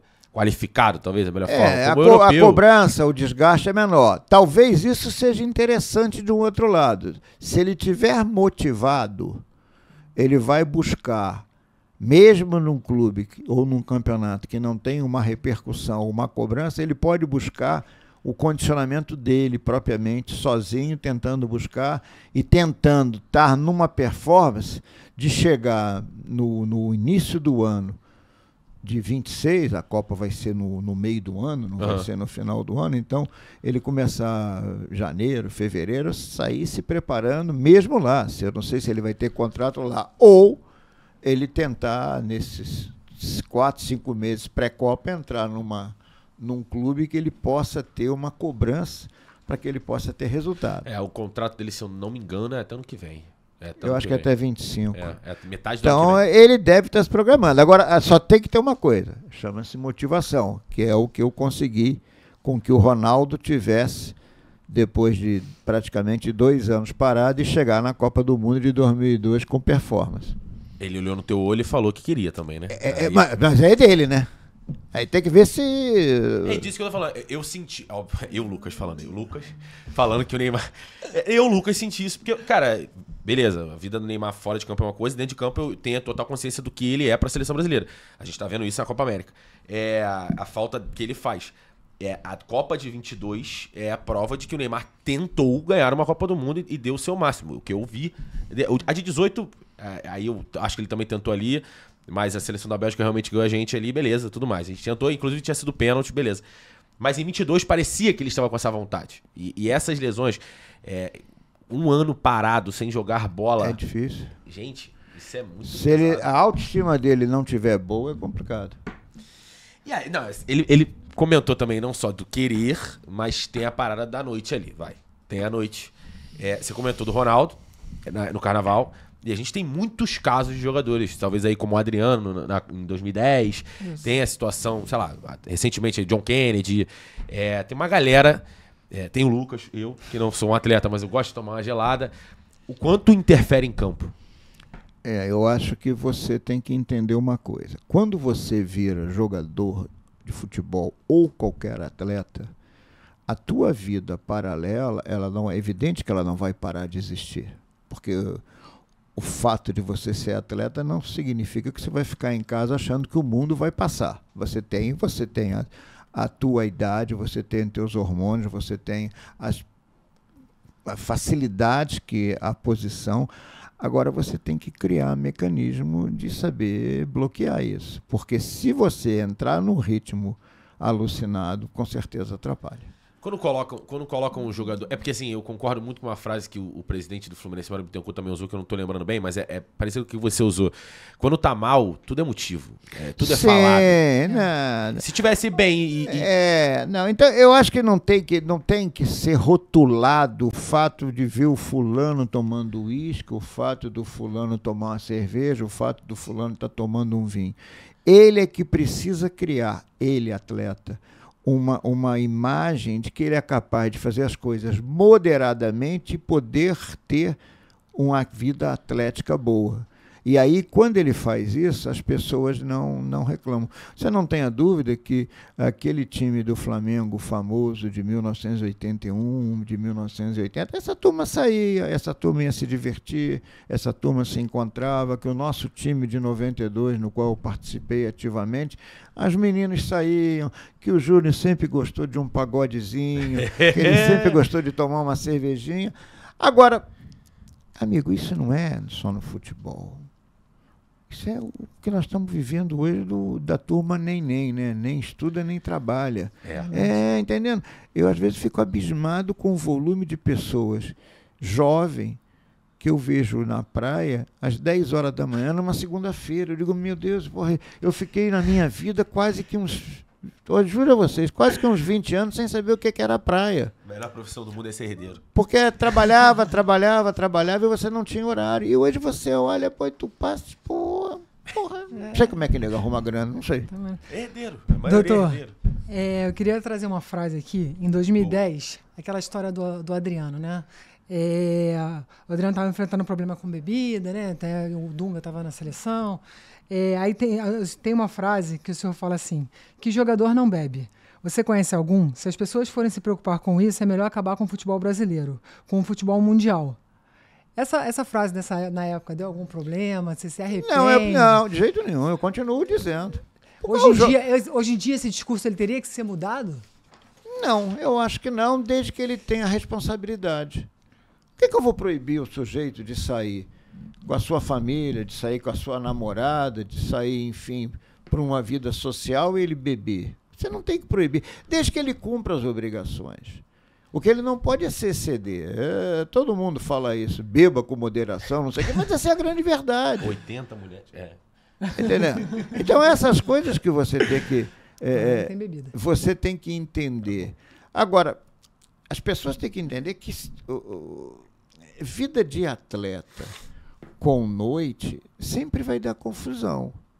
Toda noite vai dar confusão, porque as pessoas da noite, as pessoas que são, principalmente profissionais, que atuam em outras áreas que não seja a área de atleta, a vida de um artista normalmente começa às 11h30, meia-noite, porra. E 11h30, meia-noite, não todo dia. Mas, porra, o cara não pode ficar a semana toda dormindo, porra. Que ele durma uma noite por semana, estourando 2. Porque é difícil jogar. Não é fácil a vida desses caras. Entrar numa concentração, fica domingo, joga segunda, entra concentração terça, joga quarta. E viaja, tá longe da família. Eu entendo isso. Agora, entendo que a demanda financeira, por causa disso, tem que ser maior. O tempo é curto. Os momentos bons da vida, vai se passando. Mas ele tem que entender que é uma opção de vida. Sim. É uma opção de vida. Ele escolheu ser jogador de futebol. Durante 2 anos, muito jovem, eu optei de trabalhar no Iraque. Eu fui para lá, eu tinha 30 anos, porra. Mas foi uma anos. Eu fui para lá, eu ia fazer 31. Fazer 30. Mas optou por questão financeira, é isso? Lógico, porra. Era uma oportunidade, porra. Eu fui trabalhar na Seleção Nacional do Iraque. Foi a primeira Copa do Mundo oficial de seleção maior que eu fui, que foi de 86, como médico do Iraque. Por que eu ia perder? Oportunidade. Minha filha, eu era casado já, minha filha foi para Bagdá, ela tinha 8 meses, 6 meses. 8 meses. Meu filho tinha 1 ano e pouquinho. Era um momento da vida. Então, eu acho que o que esses jogadores têm que entender, outro dia teve uma bulha aí num clube e o Renato Augusto deu uma entrevista muito interessante. É um momento da sua vida. Entende? Aí você vai ver uma farra, vai ver uma menina bonita, entende? Porque no dia seguinte, se você não render, você vai levar pancada. Eu acho que esse é o ponto. O que é render? Uma coisa é a tua obrigação de treinar e jogar. Porque assim, querendo o Romário. Mas aí não vai dar. Lucas, render é você ter regularidade. Você não precisa jogar bem todo o jogo, mas se você for regular, as pessoas vão te Mas é porque o respeitar. futebol é muito coletivo, né? Então, Eu talvez sei, o teu regular não seja bom. mas de repente, o teu coletivo, e se você for visto como uma pessoa que carrega a bandeira, tipo, esse teu coletivo arrasta os outros. Sim, sim, sim. Então, conta as histórias do Zico, né? Que agora, porra, o time perdia, quem é que estava primeiro lá treinando? Era ele, porra. Aí o cara disputa, se o cara tá, eu também vou. É isso daí que eu acho que está se precisando, de repente, dar uma trabalhada. Porque se você for partir para o lado da farra, é muito mais fácil, né, gente? O Casares do Atlético, na época que ele estava do Atlético Mineiro, tem uma entrevista muito engraçada. Perguntaram para ele sobre a farra. Ah, você não acha que isso está atrapalhando o teu rendimento? Você não consegue render, tem muitos jogos e tudo mais. Aí o Casares responde assim, amigo, tem mais de 70 jogos no ano. Se eu render os 70, eu tô no Real Madrid. É um ponto de vista dele. Ele é um ponto de vista dele. Ele está satisfeito onde está e ele não está preocupado se ele vai ser chamado, se ele vai ser... O que eu acho é que aí que entra o lado da medicina.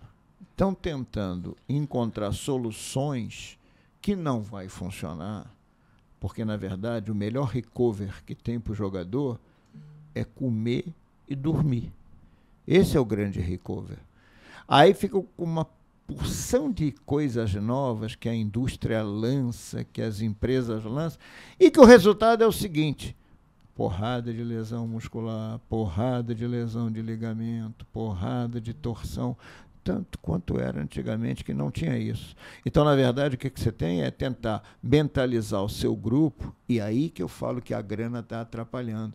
Porque a demanda desses campeonatos, outro dia o Tite andou falando aí, sim, a demanda é humanamente impossível você conseguir manter esses caras com... E não é só a questão de jogos, a cobrança. Um time perde um jogo, no dia seguinte tem torcedor dentro do CT, quebrando botando carro, o dedo na quebrando... cara. Gente, fica difícil você trabalhar assim. E vou longe, a qualidade vai cair. A qualidade vai machucar mais e a qualidade técnica vai cair. O calendário é muito cruel, né? É cruel. É cruel. Eu acho que está... Mas aí o que aconteceu? A mãe FIFA liberou uma porrada. Os times europeus também estão jogando muito. Sim. Entendeu? Só que as viagens lá são mais curtas, as distâncias são melhores, a malha aérea é melhor, você às vezes não pode ir de trem confortável. Olha como são detalhezinhos pequenininhos que vão somando, entendendo? Você não fica no aeroporto 3 horas esperando para sair. Aí chega lá, o finger não vem, a porta não abre.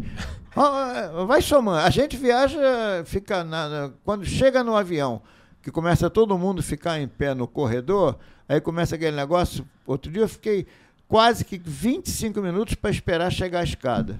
Nossa. Na maioria dos aeroportos no mundo não tem negócio de escada, é tudo finger. Olha a diferença. Ah, doutor, me conta uma história no avião aí. Tem algum bastidor de avião? No avião. Sempre tem avião, é muito bom, vai. Não, mas eu tenho 1000. Então vamos. Olha, eu nunca tinha viajado de avião. Tá? Eu tinha viajado, não tinha tido a oportunidade. E aí eu estava indo muito bem mesmo, estava bem. Era em 79, o Vasco foi fazer um amistoso em Sergipe. Naquela época tinha Bye Bye Brasil, lembra? Aqueles Bye Bye Brasil e tal. E aí eu sentei numa poltrona no meio, do lado direito tinha, do lado esquerdo, na janela, tinha uma senhora, e no lado direito estava seu Carlos Froner, que foi treinador do Vasco, da antiga, foi treinador do Flamengo. Eu nunca tinha viajado de avião, e estava o falecido Santana, massagista, e esse time que eu contei para vocês. O voo fez Rio, Salvador, que é um voo normal, e Salvador-Sergipe, ele levanta e desce, é muito pertinho, é muito, né? Salvador-Aracaju, bum. Quando o voo chegando em Salvador, eu me amarrei e estou com um livro lendo aqui e estou tentando, por debaixo do livro, ver como é que eu tirava a fivela. E eu não sabia tirar a porra da fivela. Eu tô com o livro aqui, eu digo, puta, mas eu não posso. Porque o Santana falou, pô, acho que esse doutorzinho nunca viajou de avião. Esses caras são cascudos, né? Pô? Vai zoar pra caramba. Eu, garoto, porra, com 24 anos, eu digo, porra, e eu tô aqui. Puta, parou em Salvador, pô, a senhora do meu lado resolveu soltar. Falei, puta, e o Frone aqui do meu lado, e o seu Frone era um gozador. Falei, puta, eu vou dar uma de malandro aqui. Eu fingi que estava lendo o livro, me encolhi todo e a mulher passou. Eu digo, porra, a mulher passou, o Frone deve ter notado, ele chamou o Djalma Cavalcante, que era o preparador físico, que era pior que ele, que veio aqui. Aí ficou o Djalma Cavalcante, eu no meio e o seu Frone. Eu digo, puta merda, o avião levantou. E levantou, Sergipe, ele levanta em Salvador. Aí eu digo, puta, esse cara vai me sacanear, se eu disser que eu não sei abrir aqui o cinto, o nego vai cair na minha pele. O Vasco tinha um goleiro reserva chamado Jair, ele é do Sul. O avião foi, quando o avião ia pousar em Sergipe, eu tô aqui de olho, ele estava assim na poltrona de corredor, mas na minha oblíqua. O Jair resolveu pegar o negócio no bagageiro. Aí eu vi quando ele puxou e abriu. Eu digo, puta, aí eu aqui por baixo do livro. Tá. Eu fiquei me senti o rei, porra. Essa foi comigo, me marcou muito. Eu nunca Colou. Tem gente que cola na escola e outras que colam no avião. Colei, porra, foi a salvação. Porque hoje as aeromoças te ensinam, mas naquela época elas não te ensinavam. Varig. Engraçado. Minha mãe foi aeromoça da Varig. Elas não ensinavam. E o cinto do Beijo, avião... mãe. Continua igual, porque não, obviamente não seria. Mas hoje em dia tu só tira a fivela, puxa. Era igual, Entendi. só que naquela época estava começando cinto de segurança nos carros. Cinto de segurança tu apertava, ele abria. Tá? Era assim, ó. Tá. Entendi. E aqui tinha um botãozinho, Sim. aí eu apertava aquela porra e não abria. E eu não tinha noção. E não tinha. Hoje elas te ensinam a abrir o cinto e tal. Ela foi comigo. Essa foi um lance de avião que eu mesmo falei, porra, salvei. Não podia. Pode falar, continua. Não podia deixar mal, né? Porra, imagina. Tu acha que eles iam zoar muito? Porra!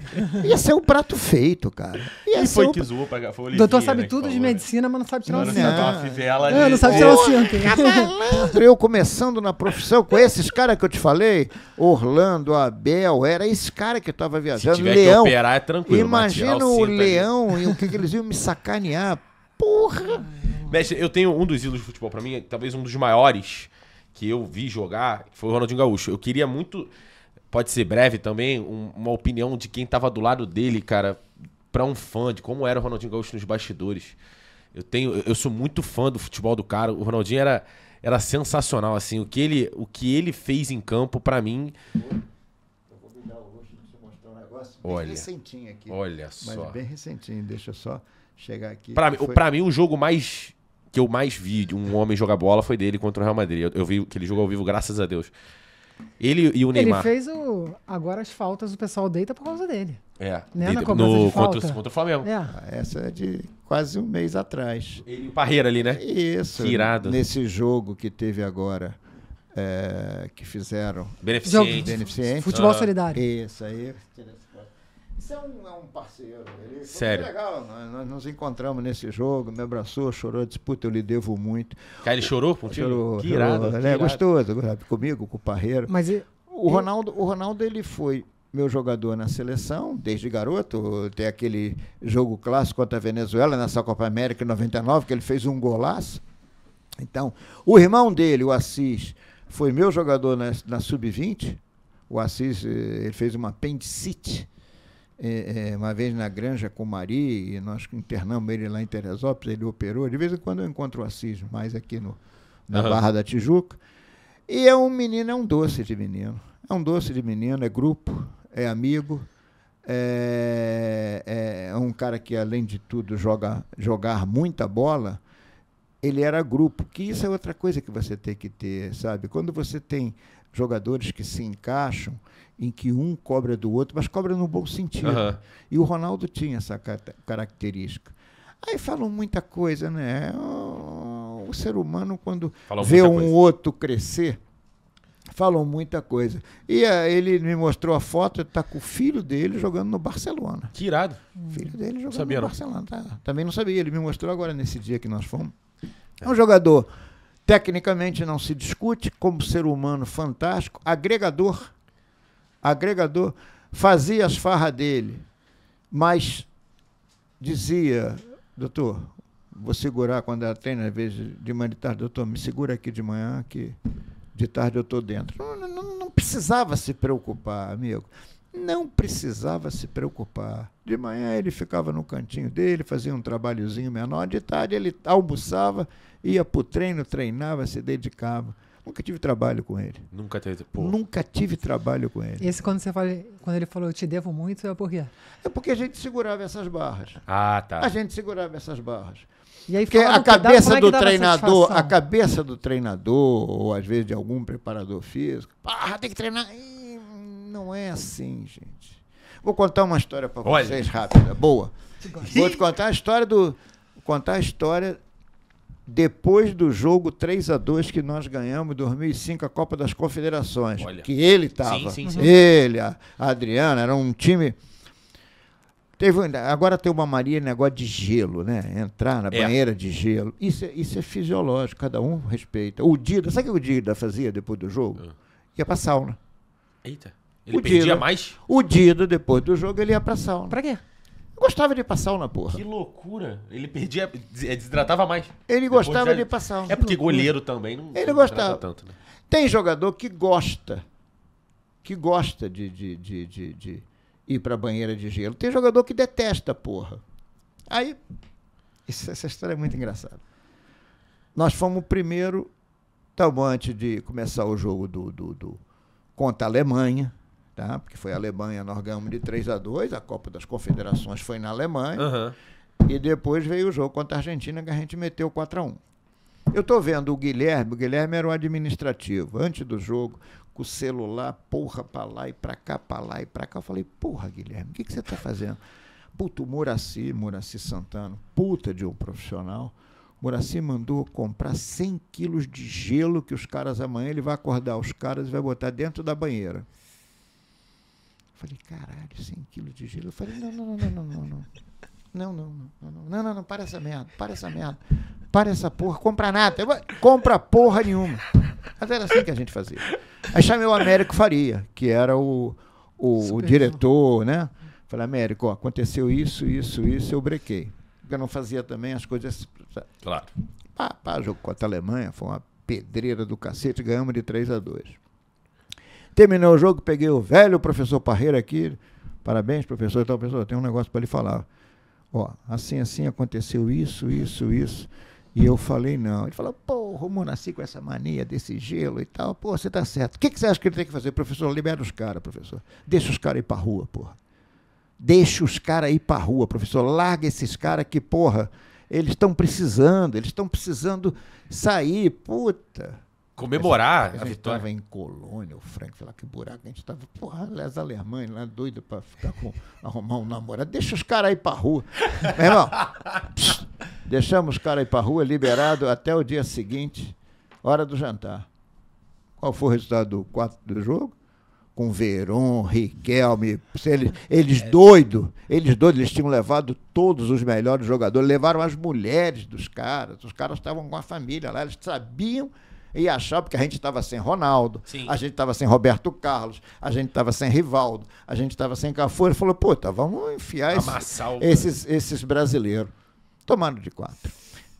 É o que eu te digo, são um detalhezinho que você tem que saber aonde você vai dar. É igual soltar pipa, tá? Quem soltou pipa sabe disso. Tem hora que tu tem que estar com a linha lá em cima, tem hora que você tem que estar com ela aqui no cabrestinho, porra.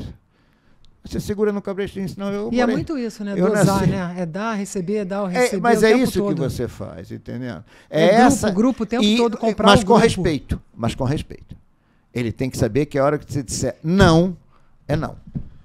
É isso que você tem que tentar ter com o grupo. É confiança. De tudo qualquer sobre coisa. confiança. Gente, isso é confiança. igual quem tem filho sabe disso, é igual educar, porra. É isso. Se você deixar a criança fazer tudo, ela sobe. Então, quando o doutor falava não, era não. Não, era e não. eles entendiam que era não. Perfeitamente, querida. perfeitamente. Isso eu me orgulho muito. É uma coisa prazerosa quando encontro os caras. Porra, doutor Runco, como o senhor vai? Quanto tempo? Que saudade, como é que vai? Preste atenção. É muito legal quando vocês. Foi muito bom te ver. Você fica em encontro. Outro dia encontrei o Jefferson, que foi meu goleiro na Copa do Mundo em 2014. Porra, ele me deu um abraço no aeroporto. Disse, porra, doutor, foi muito bom lhe ver. Essas coisas gostosas de você ouvir. Jefferson foi o goleiro do Botafogo? Foi do Botafogo e ele era o terceiro goleiro na Copa de 14. Isso. Foi muito bom lhe ver. Então essas coisas te marcam, você está entendendo? Essas coisas são coisas que te marcam muito. Irado. E isso é que é prazeroso. Por isso que, resumindo, Ronaldinho, espetacular. Quando eu era da zona, era hora da zona. Agora, na hora que tinha que trabalhar, tinha que trabalhar. Eu sou pouco fã do Ronaldinho. Mas quanto tempo de Flamengo? Eu entrei no Flamengo em 1981.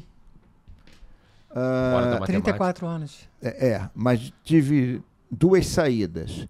Uma saída em 1982, que eu fui para o 83, que eu fui para o Botafogo. Eu trabalhei no profissional do Botafogo. Caramba. De 83 até meados de 84. Aí, em meados de 84, aí ele era político. Você vai para o esporte olímpico e tal. Eu falei, não, eu vou embora. Ia pegar. Eu me lembro que o cara me chamou e falou, mas você está indo embora? Porque eu digo, não, porque o Flamengo, os caras do Flamengo, velho professor Isaías Tinoco, o Lazarone, disseram, porra, falamos para você, eles tinham me dito, não vai, fica aqui. Mas eu empolgado, né, garoto, profissional. Aí voltei para o Flamengo em 84, tá? Estudo base. Profissional foi no Botafogo. Base. Aí fui campeão do mundo em 85. Aí, em 86, 87, eu vou para o Iraque. Fico 2 anos na Seleção Nacional do Iraque. Volto para o Flamengo em 88. Aí nunca mais saí. Aí já era. Aí nunca mais saí. Então, se somar geral, dá 34. Mas tem umas saidinhas. De 88, então, para frente, o momento que mais te marcou? Ganhar o pentacampeonato em 92. Ali foi... Vou te explicar por 2 grandes motivos. 2 histórias muito legais. Uma foi o Nélio, jogador que foi, na minha opinião, foi a cirurgia mais difícil que eu fiz de jogador de futebol.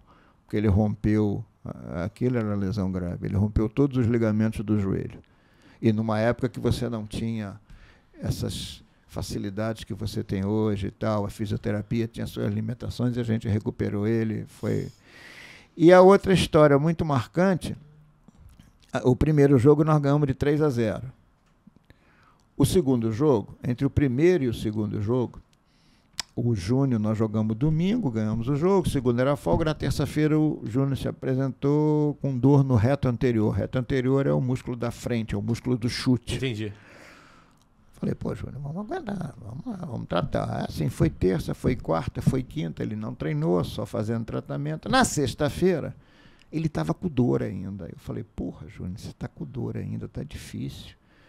Aí ele falou, mas é difícil, que eu falei, porra, Júnior, para bater na bola, porra, vai ser meio complicado. Aí que você vê quem é a MCM, né, o homem, o cara forte mesmo, que ele disse, o quê? Eu, em vez de bater com o peito do pé, eu bato com o lado de dentro. E se vocês pegarem, o primeiro gol que a gente faz contra o Botafogo, esse jogo foi 2-2, foi um gol de falta do Júnior, que ele pula, é uma das poucas vezes que ele pula, parecendo até o Pelé. Até hoje a gente comenta isso. Ele disse, não, fica tranquilo que eu vou jogar. Ficou tranquilo, ele jogou o tempo todo. Então foram 2 fatos muito marcantes. Esse título foi legal. O outro título muito legal foi a Copa do Brasil de 2013. 2013 a Copa do Brasil foi cansativa, foi suada. Marcelo Moreno, nós perdemos para o Cruzeiro de 2-1. Naquela época o gol fora valia. Isso. E ganhamos no Maracanã de 1-0 na semifinal e depois fomos com o Atlético Paranaense, Elias. Então foi um negócio que me marcou. Tiveram outros títulos, mas esses foram muito marcantes. E, evidentemente, o meu primeiro título como médico no Flamengo foi no juvenil. Entendi. Lá atrás, que era Gilmar Popoca, Adalberto. Eu adoro esses nomes, Gilmar Popoca. Me pega um pouco. A gente está caminhando pro finalzinho do podcast, mas é só... Eu acho que é importante falar também uma curiosidade minha. É quase um podcast do Lucas aqui, porque a gente tá com uma referência muito grande que já trabalhou também com gente que eu admiro muito. Você tava ali no melhor ataque do mundo, o Romário Xavier de Mundo. Tava. E aí a gente sempre ouviu de todas as pessoas que passaram por aqui sempre comentaram, que tiveram contato com os dois, sobre a rivalidade entre Romário e Edmundo, do quanto eles pareciam que se odiavam, digamos assim. O senhor chegou a presenciar algo do tipo? Eles não se tinham o menor relacionamento fora não tinham relacionamento. Dentro de campo, eu acho que eles se relacionavam. E se respeitavam. Entendi. Eu nunca vi, quer em treinamento ou quer no jogo, um xingando o outro, eles se respeitavam. Porque era um ataque do sonho mesmo. Você ter Edmundo, Romário e Sávio, porra. Mas fora de campo eles não tinham relacionamento. O Campelo teve aqui, ortopedista também, e comentou que no Vasco eles tinham um rachão, né? E tinha um time do Edmundo e o time do Romário. Sempre teve esse rachão. Você também pegou isso no Flamengo? Tinha isso, não? Olha, que eu me lembre. Tinha um rachão, essa zoeira? Não. Tinha o velho dois toque, que era o treino de véspera do jogo. Que essa turma apostava jantar, às vezes apostava dinheiro, e o Romário tinha o time dele. Agora, eu não me lembro de situação de confusão deles disso daí. Não, que eu me lembre, não. Mas tinha um posicionamento, o time Romário, o time Edmundo, o pessoal que andava mais com o pessoal do Romário, o pessoal que andava mais com o Edmundo, não tinha isso? Não tinha, não. Não tinha, não. Mas sabe o que acontece, querida? Era muito caminhão numa época que o Flamengo não tinha grana. Então, assumiu-se uma série de dívidas. Sim. Se hoje esses caras estivessem jogando com o fluxo de caixa que, por exemplo, o Flamengo tem, nossa. Aliás, se a gente estivesse trabalhando.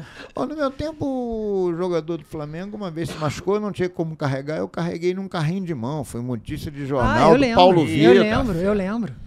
No Ninho. Agora tá mole. Eu quero ver naquela época fazer o que a gente fazia, porra. Não tinha nada, era no vamos lá, vamos aqui. É o famoso meme do acabou o dinheiro.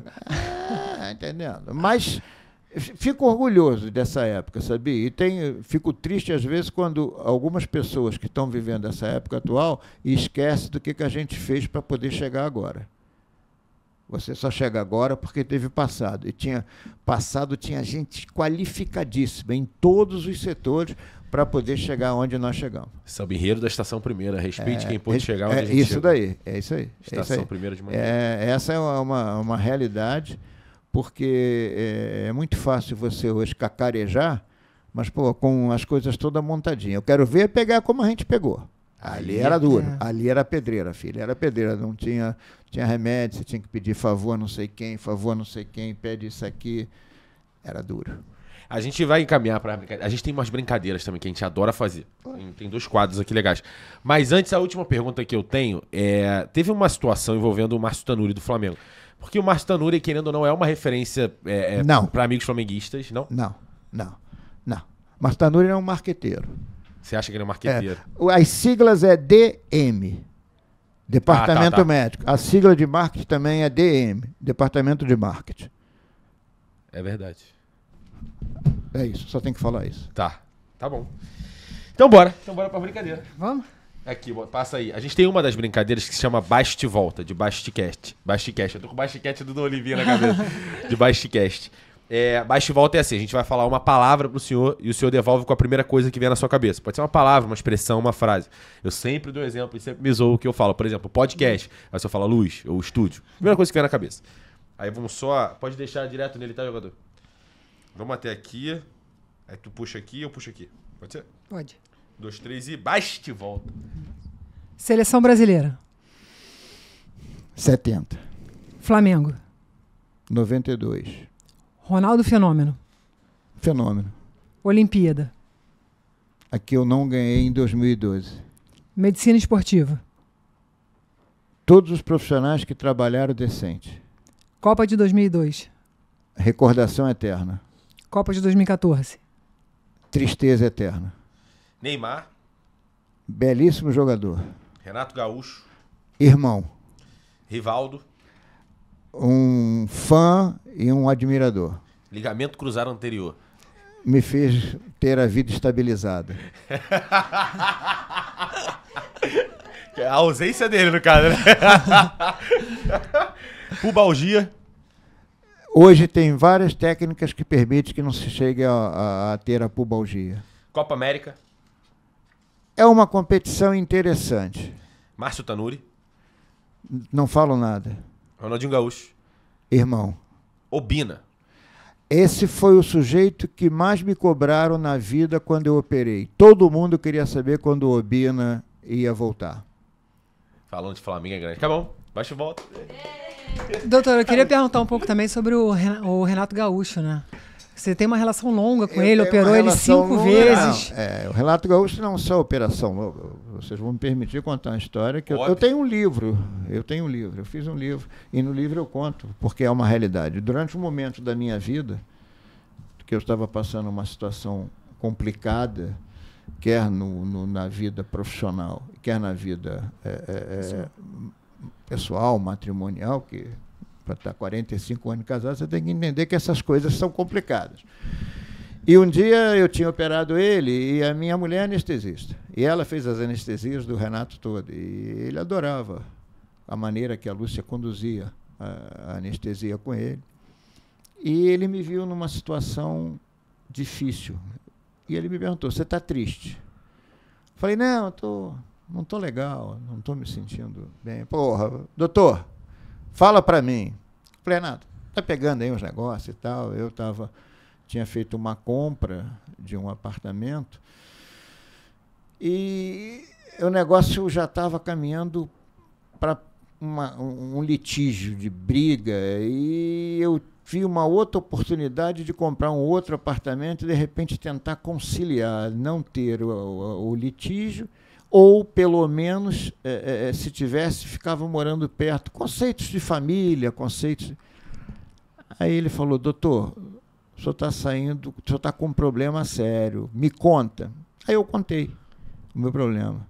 No dia seguinte, esse sujeito chegou com 2 bolsas de supermercado e me emprestou o dinheiro que eu precisava. Que isso? Eu levei 5 anos para pagar ele. E depois que eu paguei, eu falei para ele, quanto eu te devo de juro? Ele falou, juro? Porra nenhuma, o que você faz para eu continuar jogando? Esse é o Renato Gaúcho. Isso foi que ano? Só para eu ilustrar. 1993. 1993. Sensacional. Rapaz. Então é só para desmistificar essa imagem. E isso não é só comigo. Isso ele fez. O Ademir, que Deus o tenha, que foi descansar, fez muita coisa pelo Ademir. Muita coisa. E faz muita coisa por muita gente. As pessoas não têm noção. As pessoas vendem a imagem dele de galanteador, de não sei o quê, mas não tem noção, como ele, como o Beto. O Beto que jogou no Flamengo, que jogou no Vasco, jogou no Botafogo. Como esse sujeito... Beto Cachaça, doutor. Isso. Ele chama de Beto Cachaça. Como esses rapazes ajudam, principalmente o que a gente chama de futebol baixa renda. Como é legal esse lado social dessa turma, a preocupação dessa gente. É este complexo de coisas que eu sinto saudade do futebol. É este o futebol, entendendo? A estrela é o jogador. Não somos nós. Não é médico, não é preparador físico. A estrela é o jogador. Só que ele tem que entender que ele é estrela e, como estrela, ele tem que dar sinais de boa luminosidade. tem que brilhar direitinho. Vamos para a última brincadeira antes de acabar o programa, que dessa vez se chama Baixe Outro. O senhor só tem que escolher entre um ou outro.